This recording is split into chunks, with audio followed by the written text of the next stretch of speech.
আমাদের সংস্কৃতি, আমাদের সংস্কার সর্বদা থাকবে আমাদের সাথে। ভারতের মহান গ্রন্থ আর কাব্যের সম্পূর্ণ সংকলন। সাবস্ক্রাইব করুন তিলক। আমাদের বাচ্চাদের সম্বন্ধে তুমি কালচক্রের গতিকে তীব্র করে যা অপরাধ করেছো, তার জন্য তোমাকে শাস্তি দেওয়া উচিত।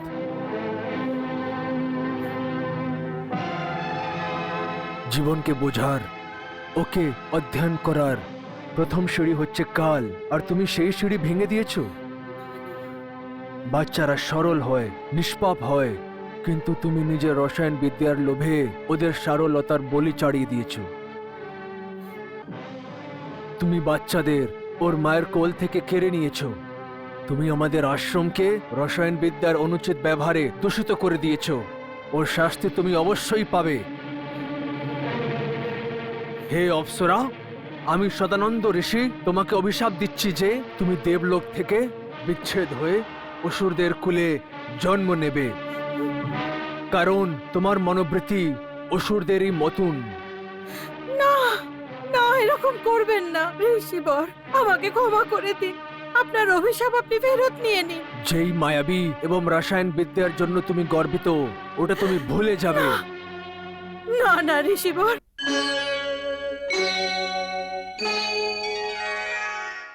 রসায়ন বিদ্যায় সিদ্ধি পাওয়ার পর তুমি একজন মায়ের মমতার প্রতিও একটুও ধ্যান দিলে না। না না, সেই জন্যে তুমিও সন্তান সুখ থেকে বঞ্চিত থাকবে। না না, এরকম করবেন না, এত বড় অভিশাপ আমায় দেবেন না। তুমি যা পাপ করেছো, তাই তোমার জন্য এই অভিশাপই উচিত আছে যে তুমি মৃত্যু লোকে বান্ধ্যা হয়ে জন্ম নেবে। না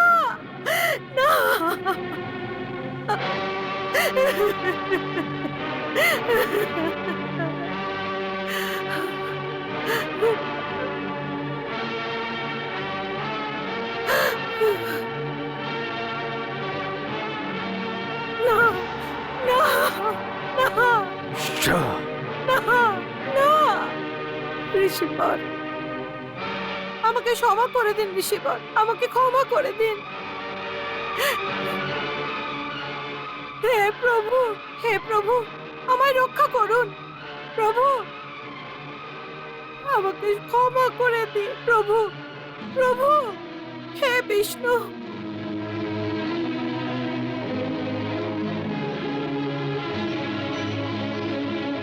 এখন আমি কি করব?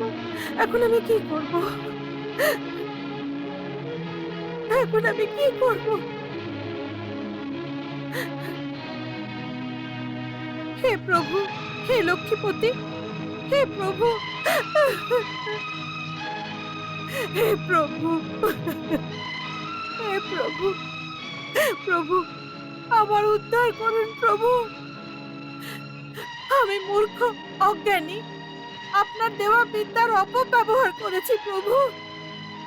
এখন কেবল আপনি আমার নিরাপত্তা দিতে পারেন প্রভু। আপনি আমার অধঃপতনকে আটকাতে পারেন প্রভু। আমি আপনার শরণে এসেছি প্রভু। ঋষিবর সদানন্দের অভিশাপ থেকে আপনি আমাকে রক্ষা করুন প্রভু। আমার অজ্ঞানতার অন্ধকার দূর করুন প্রভু। আমি আপনার শরণে এসেছি প্রভু, আপনার শরণে আছি। হে প্রভু, হে লক্ষ্মীপতি।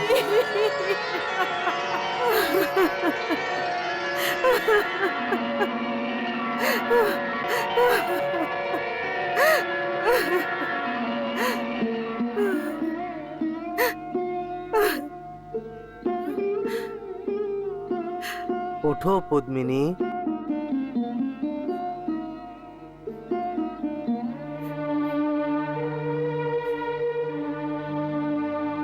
প্রণাম প্রভু।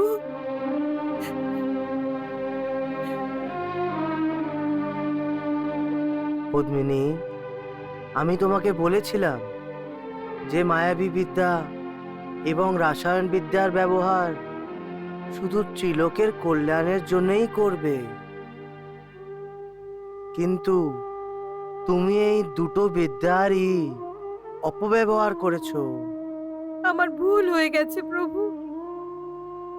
ওই ভুলের শাস্তি তুমি পাচ্ছ পদ্মিনী। কিন্তু এত কঠিন শাস্তি প্রভু, আমি পুত্র সুখ থেকে বঞ্চিত থাকবো? আমাকে অসুর কুলে জন্ম নিতে হবে? না না প্রভু, আমি অসুর কুলে জন্ম নিতে পারবো না।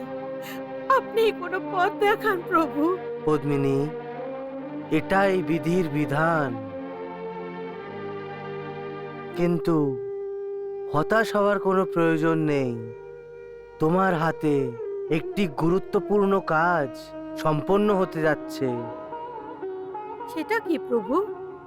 পদ্মিনী, দাপর যুগে সম্রাসুর নামের অসুর অনেক শক্তিশালী হবে। ওর বিনাশ করার জন্যে কামদেব, মহাদেব, শিব ভগবানের আশীর্বাদে আমার পুত্রের রূপে মৃত্যুলোকে অবতার নেবে। ওর নাম হবে প্রদ্যুম্ন।